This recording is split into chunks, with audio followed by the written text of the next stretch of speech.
It's recording! Welcome to On the Bench. I am Josh Newberg, and I've got Chris Neat and Brendan Sonnone here with me. The team has the day off, but we do not. We are here on the bench to discuss Florida State's second scrimmage of the preseason. The team hit the field yesterday around 7:30 p.m. They went for about 2 hours, maybe a little bit more. We've been working the phones. We've been talking to sources. So I'll throw it to you first, Brendan. What are we hearing coming out of FSU's scrimmage last night? All right, so first things first, most important, no big injuries coming out of the scrimmage. Maybe a couple of guys got dinged up, but nothing that sounds significant. So that's the first thing out of the way. You always want to be healthy coming out of the scrimmage, right? Let's start with quarterbacks. I don't know how much to get into here with some of it. So help me navigate through this, if you will, fellas. But let's say that Jordan Travis looked really sharp from what I understand. Certainly at his best, improvising and moving around the pocket, which isn't a huge surprise, but it makes a few really nice throws downfield from my understanding. And FSU's coaches like what they saw from all their quarterbacks. Chubba Purdy, Tate Rodemaker continue a nice couple-day stretch after really struggling in the first scrimmage. They get extensive reps with the ones this week, something that Mike Norvell has talked about a couple times already. So quarterback play sound like it was pretty good for the most part. Let's see. DJ Williams is someone who I want to shout out specifically because he had a really good practice on Saturday. I think he compounded that with a really nice one on Sunday, ran the ball authoritatively, caught the ball well out of the backfield. So he's compounding nice days on top of each other. That's a big development to give FSU a nice complementary piece to Jayshon Corbin, Trayshawn out Ward. A little bit over the last couple of weeks. Whether it was the shape that he came into camp at, we heard he dropped a couple pounds. FSU was happy about that. And then, I followed up. We both, if you guys go to Knowles 24/7, Brendan and I both wrote a little piece on what we're hearing coming out of the second scrimmage. And I was told specifically that he had his best day as a Seminole yesterday, running downhill, running with some bursts, caught some nice screen passes, made some plays. So DJ Williams is definitely a standout from the scrimmage. One other DJ is go ahead, Chris. I was going to say David Johnson, when I spoke to him just prior to the preseason and I asked about DJ, he spoke about how he was a little bit heavy in the spring and needed to get in better shape. Kenny Dillingham yesterday, post-practice, post-scrimmage, said he had dropped about 15 pounds and it made about a 15-pound difference. Kenny always got jokes. But yeah, DJ looks like a guy who's going to be a bit more like what they wanted him to be than what we saw in the spring, which wasn't a particularly in-shape guy who finished runs very well. We'll get into the rest of the scrimmage stuff, but the other DJ I want to bring up was DJ Lundy. He's someone at linebacker on the other side of the ball that continues to compile good days together as well. This has been about a week-long trend for him, similar as DJ Williams was kind of laying the wood. What position is Lundy at? Are they moving him around? I think he's either going to be one of the two inside linebacker spots, either the Mike or the Will. Fairly similar for the most part for how they're used. And I think they're still kind of mixing and matching him with the rest of the linebackers to try to figure out the right combination of those two primary inside guys. So either way, he's going to be an inside run stuffer type. So he had a really – DJ Williams had a couple of authoritative runs, laid the wood. The hit stick then was returned on the other side from DJ Lundy, was pretty physical as well. So the only other storyline I think that it's important, I know we're going to go into more detail for all of this, is that they didn't go super deep with the defensive line in terms of like not playing Jermaine Johnson, Kier Thomas. They know what they have with those guys. So we were able to kind of get a feel for what FSU is doing with some of the reserve defensive ends. Marcus Cushnie's a name that you wrote about, Josh, someone I heard had a sack and was pretty productive. George Wilson, freshman defensive end, Patrick Payton as well. Got to look for those guys and what they can do situationally. So FSU's kind of putting the puzzle pieces together, if you will, and figuring out what they have now as they kind of turn the page and go into what is the beginning of game prep for Notre Dame. Yeah, let me talk about a couple things that I wrote about that stood out. You mentioned Pat Payton. I was told that he had 2 sacks towards the end of the scrimmage, and he was getting some meaningful reps. Linebacker play needs to step up across the board still. Jarvis Brownlee had a great scrimmage. Good chance he locks down one of the starting corner spots. Kevin Knowles continues to get more experience and more consistent. He's battling for the starting nickel job, might win it. To go on what you said, I was told Lloyd Willis. Yes, folks, Lloyd Willis had a couple good series at left tackle and could be starting to turn the corner from a project to somebody that could see some meaningful snaps this season. So we'll see where that goes, but I am told that Lloyd Willis had a pretty good day yesterday. Let me help Josh out here because I don't want a Jarrett Jackson situation where we turn him into the second coming or the media turns him into the second coming. I said he might turn the corner. I know. I just want to – like Mike. I want to give some context to your comments. Lloyd Willis this year is not going to help him a whole lot. They may hope he will, but he's not going to. The hope is that he's showing progress and becoming a player that can develop into something year 3, year 4, which is the next 2 years down the road for him. Jarrett Jackson got talked up after like the 4th or 5th practice. Then the day after he actually went out from a practice because I think the heat got better of him. And, Adam Fuller last night kind of took everybody's dreams of Jarrett Jackson being some X factor and said, he's got a ways to go. Like, let's pace ourselves here. That he is capable, he's big, he's athletic, stuff like that.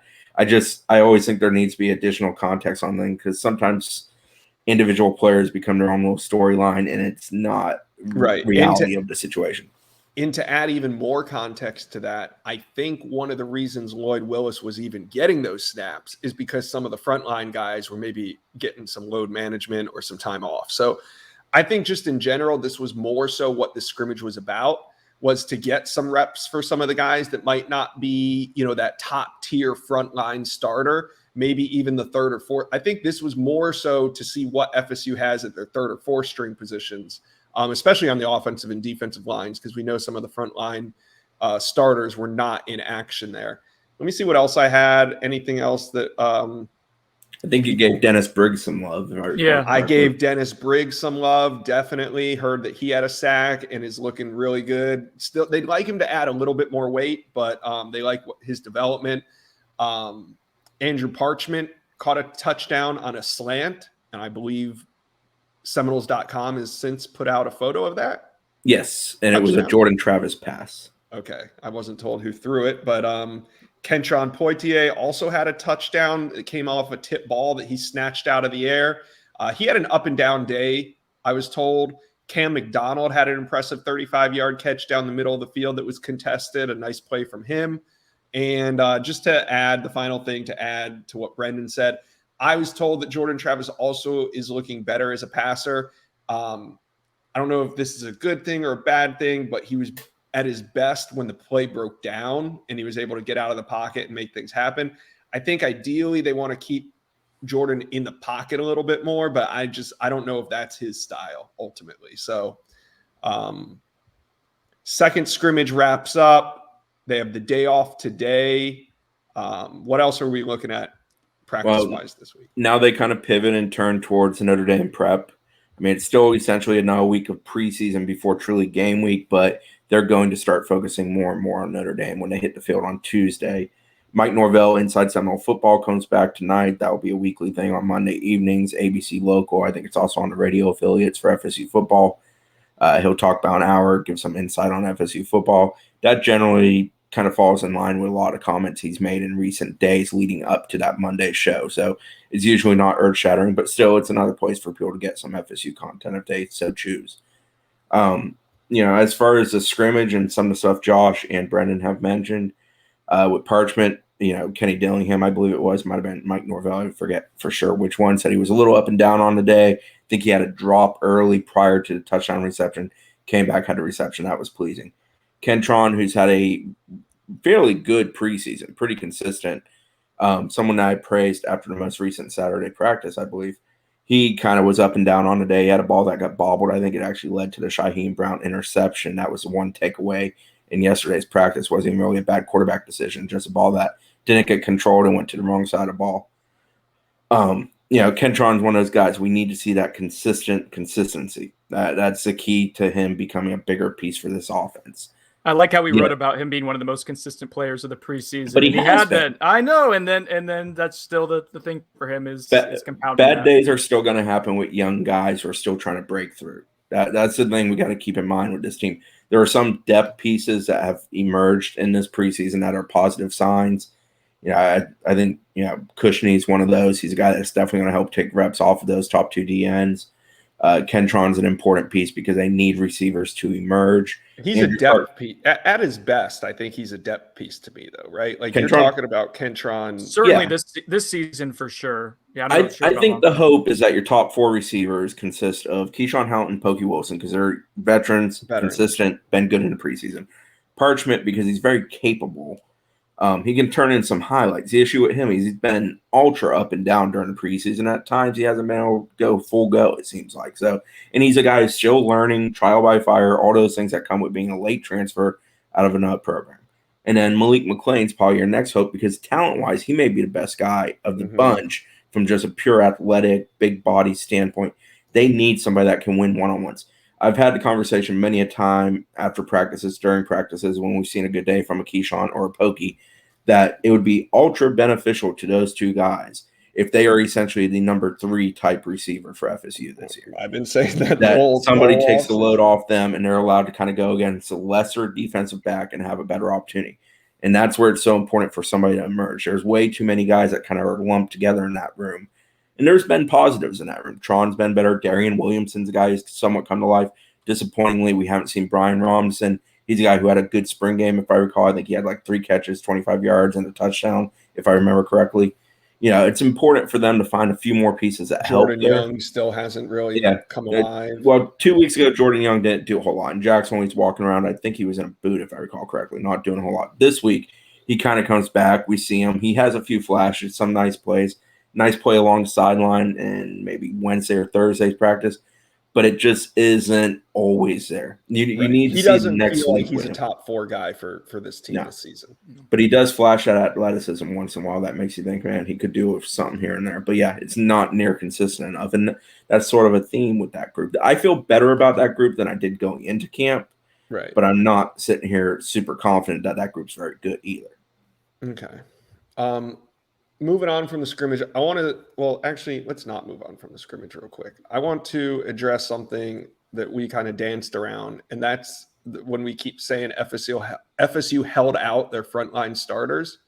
So I think if you could read between the lines of who we mentioned and who we didn't mention, you could probably figure out which frontline starters did not participate. I've done some digging. Brendan's done some digging. And I've learned that this is because FSU feels that these guys are the true starters. You know, they feel good about where they sit on the depth chart, and they want to make sure they're at full health moving into the first game of the season. It's not an ideal situation, of course. You got position battles all over, but some of the transfers have played big games and already have that experience. So making sure they're healthy is kind of the most important thing right now. I'm not overly concerned about the quarterback situation. I think we see them both healthy and participating in the first game. Just based off the people I've talked to, I know there's a lot of concern over Mackenzie Milton and Jordan Travis and their status and what's happening or what's not happening. At this point, we're just beyond the midway point. Do you guys have any reason to truly be concerned that Mackenzie Milton won't be ready by the start of the season? No, he's played a ton of football. Yeah, I believe he'll be ready by the start of the season. I think that's the consistent messaging that we're getting from behind the scenes. People want to live and die on whether he's practicing every day or not, and we don't want to get into the specifics on counting the amount of days that he is practicing or whatnot. But FSU knows what he's done. He started 33 games in his college career, has played on the big stage a lot. Mike Norvell knows what he is, knows what he's about. It's more important to have him ready to go at the start of the season than get a couple extra practices in there, is how I view it. And I think it's how FSU views it. We'll see with Mackenzie, I guess, the load management now as they start turning to game week. But no, I'm not overly concerned about that right now. It is a little particular. Like it isn't how we normally see it, but this isn't a normal type of player either with his injury and whatnot. So right now, we're here in full go. He's ready for September 5th. I think it was Friday, Mike Norvell said every player we entered the preseason with who we expect to have at this point for kickoff. So from a health standpoint, yes, there are guys that aren't there every day. There's reasons for all of that. Workload management, COVID protocols, so on and so forth. Not getting into it. But I think they believe that when September 5th rolls around, they've positioned themselves as things stand right now, a little less than 2 weeks out, to be good to go, to have a abundant roster of talent at their disposal to go out there with, to have depth. All right. Now we can move on past the scrimmage. And like Chris said, we are under 2 weeks to go. If you're listening to this podcast on a Monday, 2 weeks from today, you will be waking up, hopefully really, really freaking happy over FSU's win over Notre Dame. But you'll probably wake up hungover no matter what. We're going to, now that we're less than 2 weeks away, let's go position by position. We already covered wide receiver, I feel like, in depth. We've already covered quarterback in depth. So let's start at the running back position, and let's just talk about what we've learned. What do we think this position is after 2 full weeks of camp? Well, 2+ full weeks of camp. So Brendan, if you want to kick it off with the running back position, we'll just go position by position from here. All right, so running back, I'll start off with them. My general view of that position group is good group, maybe not explosive, dynamic. I don't think it's a great group, but I think it's a really solid one. It starts with Jashaun Corbin, and he kind of personifies that entire running back group, right? Because he is so solid. He doesn't do anything super flashy. He finishes runs well. Like he did that again in the scrimmage on Sunday, but that's something he's been doing consistently throughout the duration of camp. Catches the ball well out of the backfield. Not a home run threat. I don't think that's going to be part of his arsenal while he's at FSU. He's about like 220 pounds at 6 foot. So he is a more physically, between the tackle built kind of guy. DJ Williams' emergence the last couple of days is certainly worth noting. We documented that earlier at the beginning of the podcast. I think that's really exciting news if you're FSU, because I think you needed 1 or 2 more pieces around Jashaun Corbin to truly feel good about. Trayshawn Ward consistently flashes. He's more of a splash guy, a big play, speedy type of runner. I don't know if he's an every down type of running back though, like Jashaun Corbin or potentially. What's your guess on touches for a guy like a Trayshawn Ward? Or do you put Deontay Sheffield and him in the same bucket? I do not. I think Deontay Sheffield, he's actually had a nice couple of days here too, but more of a specialist is like pass blocker and maybe short yardage or red zone type of guy, but not an every down type of back. I think Trayshawn Ward has that potential. I don't know if Deontay Sheffield does, but more so I think with Trayshawn Ward, I think his usage is going to vary from game to game, from week to week. I could see him having 10 touches in one game and then maybe having like 2 or 3 in another. It's just going to depend on what they're trying to do. A lot of that too, Josh, is contingent on name I haven't brought up yet, Lawrence Toafili. He's someone they're going to be moving all over the place. He's going to probably fill that Tony Pollard role for FSU, what Tony Pollard was at Memphis, and kind of this jack of all trades type of player. And depending on like how much they're using him and where they're using him, I think that's going to really kind of depend on the usage for some of the other running backs like Trayshawn Ward and DJ Williams. Jashaun Corbin is the constant. The wild card to me is Lawrence Toafili. And I think you're just hoping those other 2 guys kind of give you a amount of 4 different pieces to kind of use from week to week. Yeah, Toafili defines the ceiling for that bunch. They're going to be as good as he can be, because Corbin, we know what he is. He's very consistent. He's going to be productive. He certainly looks healthier than he did a year ago. The one other guy that's sort of a running back wide receiver type, Wren, he's got to catch it better. He's a big play threat. They want to use him vertically at times. He's got to catch it better. And he's Jakai Douglas in the backfield. Real quick on Wren, I will say he has a put better last week together than in the first week. First week he did really struggle catching the ball. Was it Saturday?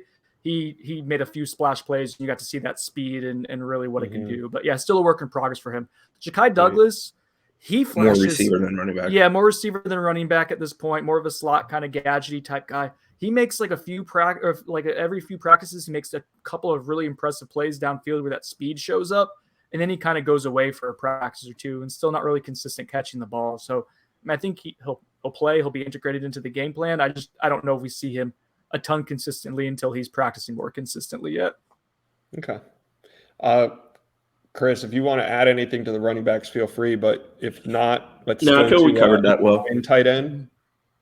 I'll launch off on tight end. They're going to be as good as Cam McDonald wants to be from a receiving standpoint. Cam's been a little not up and down so much, but workload management type of thing, where there's been practices we just haven't seen him take a whole lot of reps, so it's kind of tough to gauge that stuff. He had that spectacular catch in Jacksonville down the middle. He had a catch yesterday that was pretty big, so he shows those flashes. We've always thought Cam had a lot of talent. It's a matter of now the production matching what we believe the talent to be. Jordan Willis, Jordan Wilson. Thank you. Jordan Wilson had a moment there. more blocker than receiver. He's a bit of a heavy-footed guy working down the field, but he is going to help him blocking. I think he's certainly going to help him run blocking.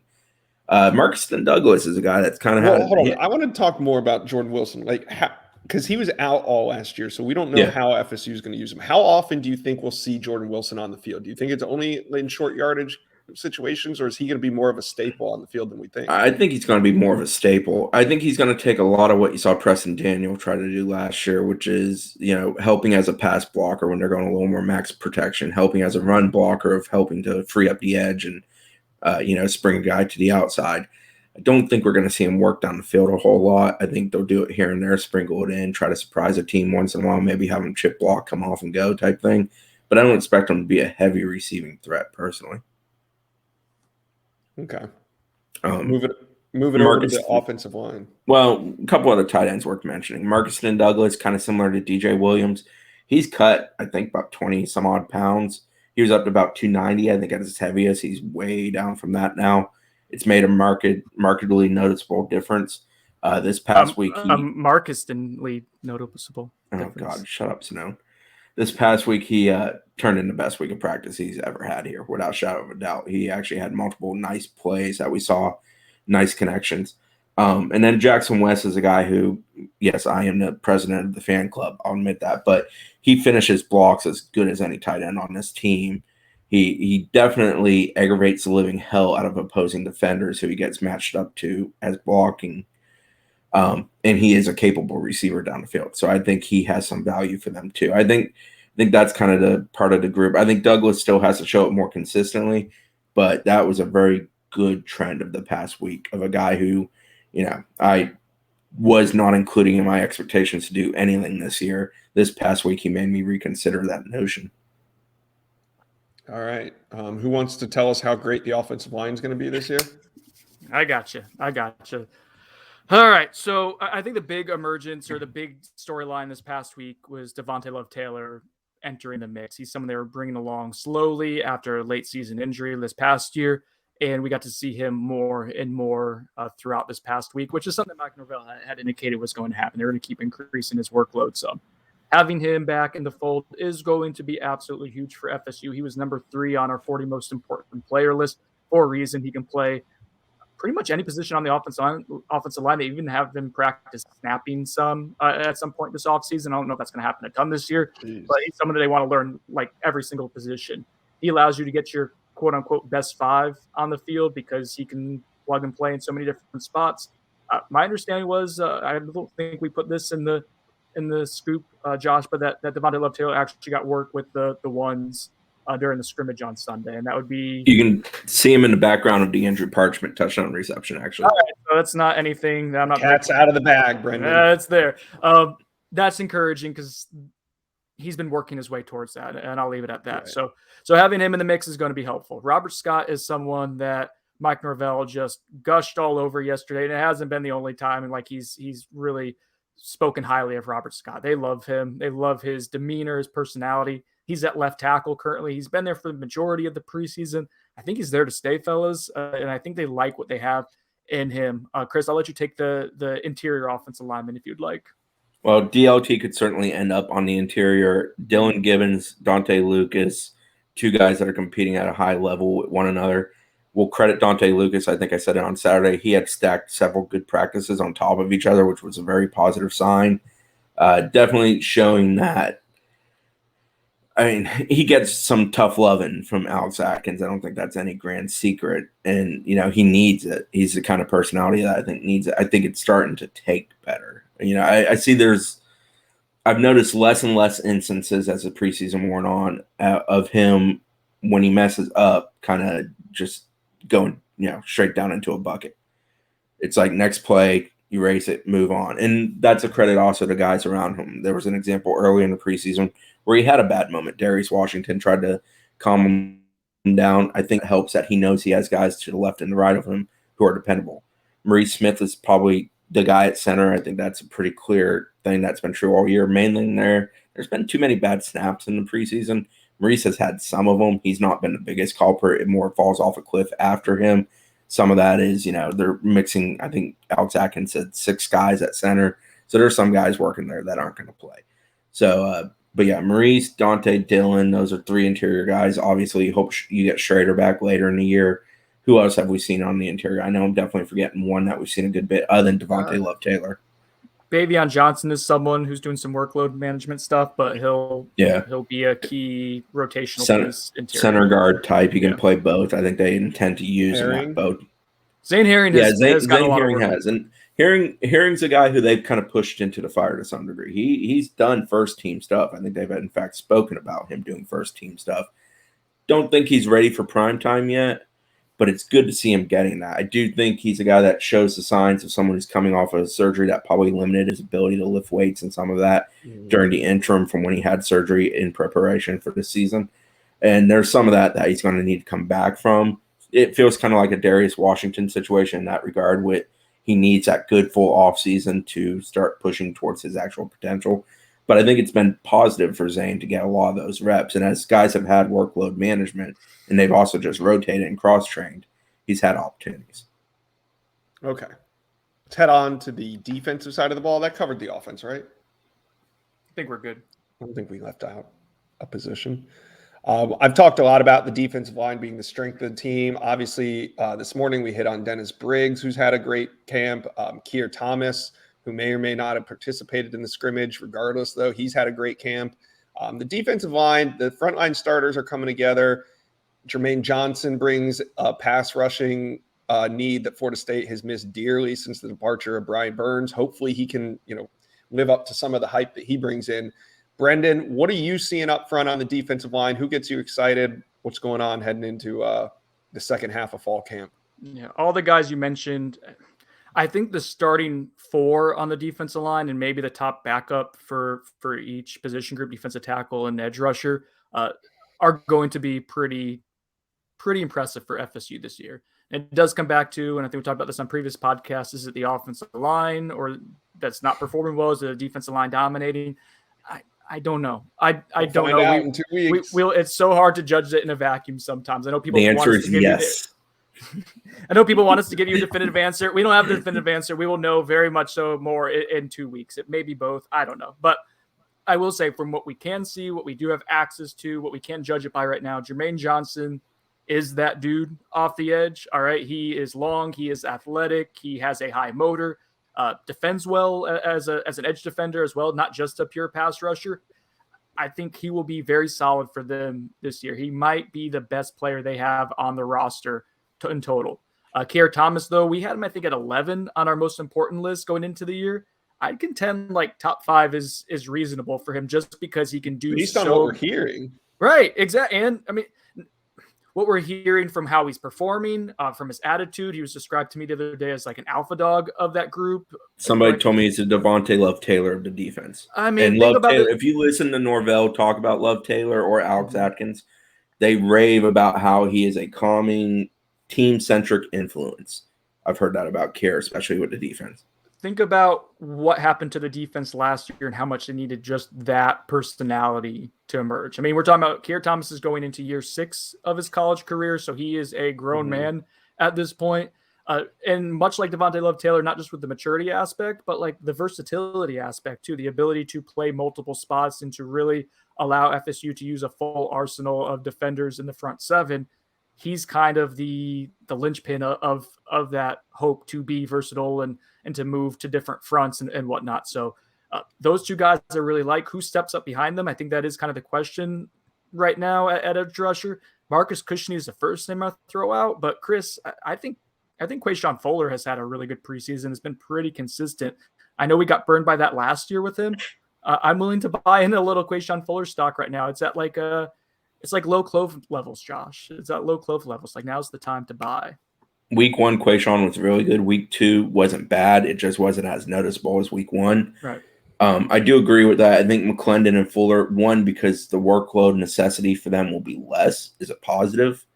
I think with a guy like Cushney, he helps alleviate some of that pressure because he is a dependable veteran of the college game who you know exactly what he is. He's a speed rush edge rusher, and he's good at it.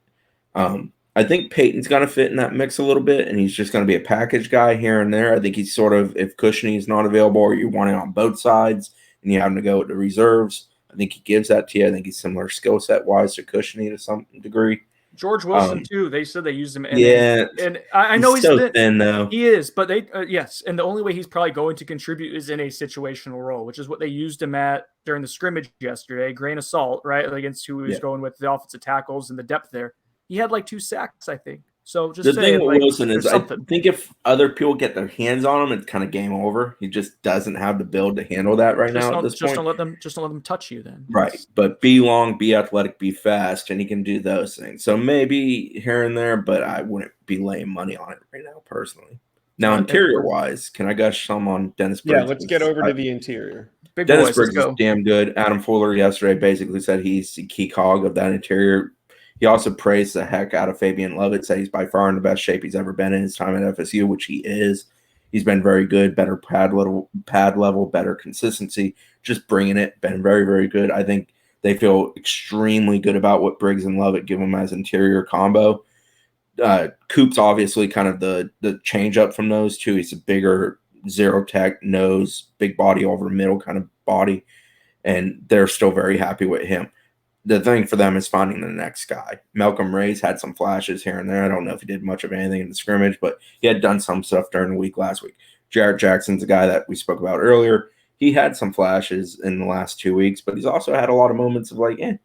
And Josh Farmer is the young guy who we're kind of hoping maybe he can come through. Now, that's one the guy I've heard a lot about. Yeah. I don't see, here's what's hard to distinguish. Like, you guys have kind of hit on it too, like about Lloyd Willis and stuff. Like, there's excitement when these guys step on campus because they're really good, or sometimes there's like excitement because, oh, this guy's kind of far off, but he's not that far off. Do you think Josh Farmer, the excitement comes from the fact that like he's ready to go now, or the fact that like maybe in a year or two he'll be ready to go? I think he can help them now.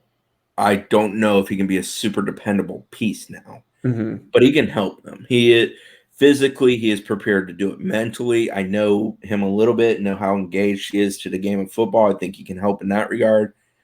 You know, if you're plugging him in there and telling him just go full bore for the plays you're out there, just give it at your all. You know, leave nothing in the tank. We're only going to play this many snaps in a game. I think he can be super valuable in that regard. If he had to move up to that 1, 2, or 3 spot, no, I don't think he's ready for that yet. But yeah, I think Farmer is a guy that's on the same level as Ray, who's been here for a couple years easily, because I think physically he's just ready to do it from the word go, while Ray's had to work to that point more so. And then Jarrett Jackson is a big, strong body, but he was in bad shape when he got here, and he's had to work himself into better shape. And now it's about finding a consistency level of play out there, and that's the key with him. He's had flashes, and he's a big athletic guy, but like it irked me when there was like a little bit of like constant like, oh, Jarrett Jackson's wrote. No, Jarrett Jackson is a guy who he is the definition of flash, but it's not near consistent enough where you can rely upon. There's a reason why these guys transfer. He was getting asked about like every day for like a week. It was bizarre. It was strange. Well, all right. Moving on to the linebacker position. We know they need to get better, but Brendan, what's going on at linebacker? I think there's legitimate competition. Like, we entered the preseason with one Emmett Rice, knowing he was going to work back after a spring injury, and Mike Norvell wouldn't really put a timeline on it, but it sounded like there was someone who wasn't going to be ready, at least at the beginning of the year. So we went into preseason camp knowing that Steven Dix Jr. and Amari Gaynor were probably going to be the first 2 guys up. I have to say, DJ Lundy and Kalen DeLoach are legitimately pushing them. Yeah, we've heard a lot about those guys. Right, and you know, here we are. We're week 2 of preseason camp. I know the DeLoach hype was similar last year as well, kind of like with Quayshawn Fuller. So if you want to be skeptical of it, I don't blame you because we've been burned before. I'm trying to buy in. Like, I want to buy in. This is Kool-Aid.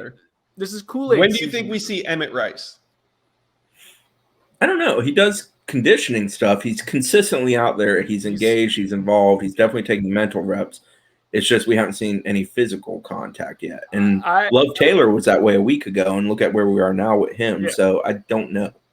I was going to – mentally, I'm thinking like a month into the season seems reasonable based on the timing of his injury and where he is, but it may very well be the under. Yeah, it may very well be. I think you set yourself up, say, hey, it's going to be a couple weeks. If it's any earlier than that into the season, that's gravy at that point. And it depends how functional he is too. It is. It's hard to tell with this team because so many of the veterans are getting time off. So he is a veteran who's coming back from a serious injury. So it makes sense that they would give him time off. And it's hard to tell. It's hard to tell. But most stuff with him is him straight line right now. So we haven't really seen him plant and cut, which is going to be a key piece of the return for him. I think we see him in the first quarter of the season. Could be game 1, could be game 2, but I think first quarter of the season we see him. I think that's fair. Yeah, I think the first 4 games or so is reasonable. I'll add on the linebackers. I feel real good about where Lundy is. I'm truthfully a little concerned about where Dix is. Deloach, it is hype season with him, and it was a year ago too. But he's been good. He's been consistent. He got a great deal of praise this week, both from his position coach and the defensive coordinator for what he's been this preseason. You can look at Fuller's quote from post-scrimmage yesterday. Speaks very highly of Deloach. Mm-hmm. Deloach is also important as heck for them at that position because they need a guy who is athletic, can cover to some degree, gives them some protection in the middle of the field, something they so severely lacked last year. I still don't feel great about the linebacker group as a whole. Right. I need to see that group in a game or two because there's still concerns about guys just not having the athletic tool bag to, make up for some of the insufficient issues they had last year as a group. Yeah, it's Dix one thing. Looks great, right? Dix looks great. Physically put together, no doubt. Steven Dix busts his butt. He works very hard. He's a good teammate. He's a good leader. He does all that stuff really well. The problem with Steven Dix is that you need him to be more effective at covering the pass, and he can not miss when it comes to plugging a run hole. So, if he's missing on plugging a run hole, that's a major because, there's already concern with him as a pass coverage linebacker type. Right. Okay. Let's move it on over to the defensive back group. I think Zanone wanted to chime in there. It's fine. He's looking a little flustered. You were skipping. I didn't hear. That's fine. I was skipping. It was my end. Something was skipping. All right. What do you want to add to the linebacker group before we? I don't know anymore. Oh, I was just gonna say it's tough to tell whether it. We're hearing good things about DJ Lundy, as noted earlier. Steven Dix Jr. I think has left a little bit to be desired based on the hype he was getting in the offseason. Right now, it's tough to tell who's going to be the guy. Whether it's DJ Lundy is emerging or whether Steven Dix Jr. isn't quite living up to where his preseason hype was. So I think those guys are going to push each other. It'll be interesting to see kind of what shakes out there at linebacker. Chris, I gave that a confidence rating, that position group a confidence rating of a 3 in our preseason previews. So 30th percentile of Power 5 programs. It's trending a bit more to the middle. Okay. All right. 3 out of 5, 3 out of 10. 3 out of 10. 3 out of 10. I'd give him a 4 at this point. Maybe. 4. Well, I don't want to get ahead of myself with him. One interesting note with them, Adam Fuller yesterday was talking about how they're figuring out 1 linebacker group, 2 linebacker group, 3 linebacker group in the sense of having 1 backer, 2 backer, or 3 backers on the field at the same time. Some of that comes down to playing more nickel, using DBs, having some versatile type defensive backs, Brendan Gant, Jamie Robinson come to mind, that can also sort of do some things as a linebacker type, especially in passing down situations. All right. Take us to the defensive back group, Brendan. All right. So defensive I know we've backs, talked a lot about them already this spring, but all right. So for the defensive backs, I think there's a couple things at play here. When we looked at what they did last year, the depth was so diluted by injuries and unavailability and guys opting out, whatever the reason is. There were a lot of reasons for the defensive backfield and the secondary playing poorly. It was one of the worst pass defenses in the country. That's obviously what the front of the defense is not doing and what the back of the defense is not doing. But they focused heavily on getting a lot of new faces and new bodies and depth into the secondary this offseason. 3 transfers, 4 true freshmen, so 7 new bodies in addition to what they were bringing back. Miko Dotson being healthier, Renardo Green being healthier adds depth to the secondary as well. So I say all this to just acknowledge the secondary. I don't know if it's going to be a great group. I don't even know if it's going to be a very good one. I think it's going to be a rock solid one, though. I think it's going to be adequate. Which, wait. What? You can't be rock solid and still not be very good. We're all hurt. Let's just be honest. We're all hurt. We're all in a tough place because of recent seasons. To me, rock solid means dependable. Number one, overall dependable. But if you're saying they're not very good, then that means they're not dependable. I wouldn't go with not very good. I don't mean it like they're Based bad. on I just mean preseason, I don't what think we've I seen. don't think it's going to be an upper echelon group. I'm trying to not gas them up. I So have to been me, really rock I have been solid really means- impressed with the secondary this preseason, and I'm trying to give myself a little. I'm trying to not hype up the fan base too much because they've been really, really good. Here's what I know on the secondary. I trust Travis J, but he's going to draw a few too many flags because he's ultra aggressive. Jarvis Brownlee knows what he's doing. We know when Jerry and Jones gets back, he's going to be in that mix too. Same with Miko Dodson when he's able to be a full go type of guy. He's a dependable veteran, someone we know they like based on last year's returns. So that's some of the corners. Kevin Knowles fits into that too. He's also doing some nickel. They like moving Kevin around. He's a young guy. He can take it mentally. He's super competitive, and once in a while he gets his cake and ice cream because he'll pick you off.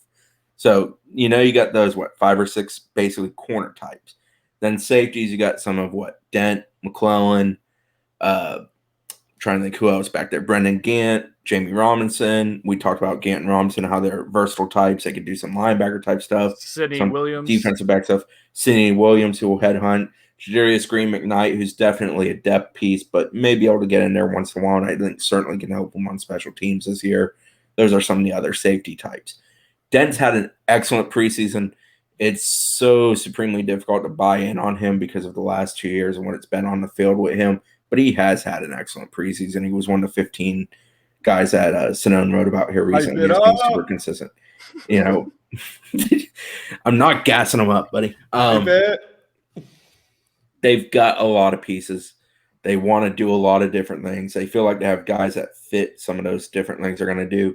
But at the end of the day, are you good at the base stuff? Are you good at the simple line them up one-on-one? Can you win it? I think they are. Brownlee's a guy who, for every bit of athleticism that concerns me a little bit with him as an island corner, his competitiveness and the knowledge of what he can and cannot do that he has makes up for that. Travis J is super athletic. My main concern with him is one too many hankies getting thrown on him. So those are 2 island guys I feel pretty good about that. We've seen a lot out there working opposite of each other and certainly having a comfort with working with one another. And then the safety group with Dent kind of emerging as he has, it makes you feel a lot better because you got a lot of other pieces moved to those 2-3 other spots you're going to use at any given time.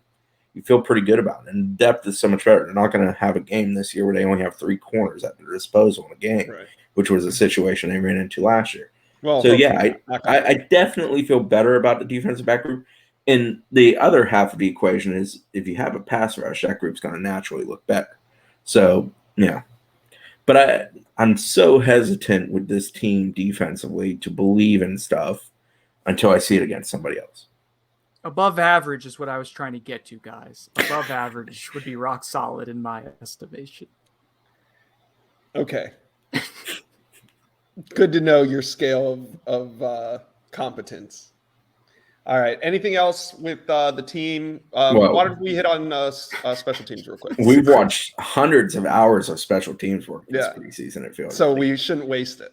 No. They work their backsides off on special teams. Matt Shermano's been really good. Very consistent throughout preseason. Big positive. Definitely looks settled and comfortable, which is something John Papuchis has referenced multiple times with him. The kicking competition, it sounds like they feel confident in one over the other. Truthfully, both have been pretty good in the preseason. We've seen them consistently make kicks. I don't really have a prediction on which way they go there. I kind of feel like it's going to be Fitzgerald. I don't know. I'm legitimately not sure. That's like I'm just feeling. I don't know if there's something in particular beyond making a kick that they look for from their kickers that makes one better than anything else besides I think that might be the most important thing. Well, it certainly is, but I don't know if it's consistent height on the kick or the ability to hit it from each hash equally well, things like that. I don't know. Yeah, I'm not a kicking expert. It's okay. Never want to be. Return game is one of those things that because of rules they can't go 100% in the preseason in the sense of flying and trying to kill each other. So it's a lot of segmentation, figuring it out, kind of putting the puzzle together. They have a lot of options back to the return. They feel pretty good about the ones they have. Long snappers a competition, but I think they feel equally good about both of them. And Papucha said yesterday that they may truthfully use both. It's Rosenberry and Garrett Murray. James Rosenberry and Garrett Murray are your 2 long snappers. So I think they feel pretty good about what they have as a special teams team. I think they also believe that's an area that can actually be a strength for them. Oh, really? Yes. Yes, Coaching staff at think FSU that sees the return game as a strength. well, this isn't Alonzo Hampton's special teams here. Whoa, Okay, sideswipe. they weren't awful at special teams last year. I don't think it was as much of a strength as they hoped it would have been. They were pretty good. They weren't great with kicking, which Yeah, limited some of the missing kicks metrics. was kind of the downer. And then they just had a lot of injuries that limited some of their talent at returning. But like the coverage units were actually pretty great last year for them. Return wise, last year they were close on a couple, 2 to 3, and I think the hope this year is you break through there and you get some free points. But yes, they do have optimism. They can be good in that regard. They certainly dedicate a heck of a lot of practice time towards it, which I'm not knocking. They just do. Okay. Let's move on then. Let's talk some recruiting. I don't know if we necessarily have any recruiting updates to talk about because the last time we potted, we did talk about the IMG American Heritage game that featured a ton of FSU commitments and targets. I think the only one we didn't talk about Travis Hunter's performance, did we? No, we didn't talk about that. We didn't talk about All Day Dre having a big game for Vero Beach, which was actually his first game with Vero Beach, 2023 wide receiver commitment. No, I mean, it was a good one. Rodney Hill. I mentioned Rodney Hill had a couple big plays. Yeah. But, So Travis Hunter just went crazy on Saturday in the Corky Kell Classic. He is now the #1 overall prospect in the 22 class. Get ready for this stat line. He caught 13 passes for 232 yards and 2 touchdowns. He threw a 28-yard touchdown pass.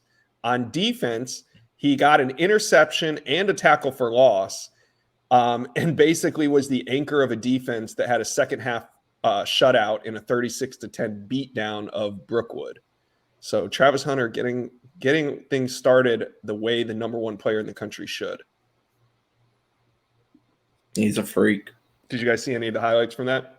Yeah, I was watching some of it. I love the Corky Kell. It's a big tournament to start. Not tournament, but group of games to start the season up in Georgia, and they always do a good job putting it on. Yeah, Travis it's freaky how talented he is. Would Travis Hunter be the #1 wide receiver in the country if he was ranked as a wide receiver? Yes. He'd be the #1 wide receiver on FSU's roster today as a senior in high school. Yeah. It's getting harder. It's good. I know they're going to use him in both spots when he gets here, right? But it's getting harder and harder to like imagine that he's not playing wide receiver more than like 10% of the time, which is initially what I thought. Like especially like if you feel good about what you have with younger guys in the secondary and the wide receivers, still like you still have to add more pieces to that group. Like he's just so damn good. Well, I don't think this factors in the decision at all. But #1 wide receiver Brandon Innes selected Oklahoma. So that's, a guy that FSU has put in a lot of effort towards. Receivers are just hard to come by. Elite wide receivers. Say what you want about what Florida State is and has done, but over the last 5 or 6 years, Florida State has not landed any elite type wide receivers. And it shows on the field. I mean, you see the wide receiver play for FSU. So do you think that Florida State should play him primarily at wide receiver, Chris? No. No. I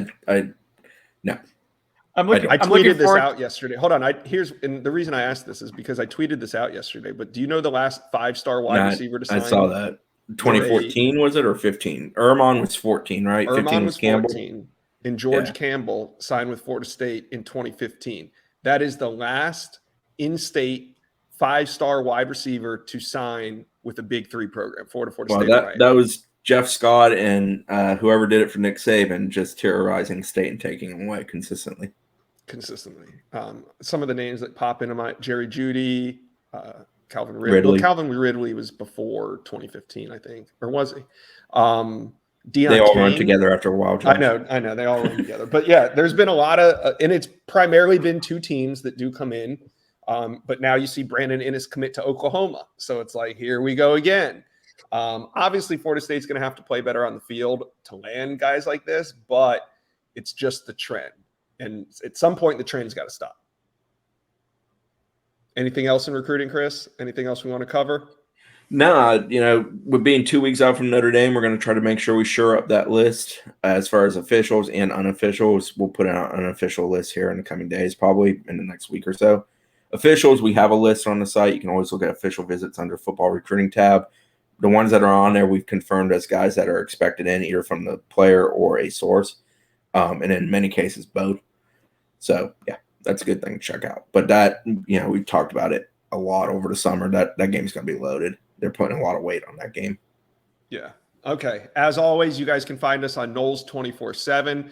Thank you to everybody that signed up last week. We had a huge influx of new members coming to Knowles 24/7. We appreciate you guys very much. Thank you for doing that. I am firing up the Facebook Live once again. I jumped on for about 10 minutes today just to see if the old thing would still work. It does. I think I'm going to do them on Mondays and Fridays and eventually move these over to our YouTube page. But I think I'm going to find a way where I can stream it on everything at the same time. But we are going to be doing a lot more with our YouTube page. So if you Google Knowles 24/7 YouTube, it'll pop up. Give that a subscribe. We appreciate it. The team is off today. We are not. Knowles 24/7 will have a ton of content up. Thank you for listening to On the Bench. We will be back soon.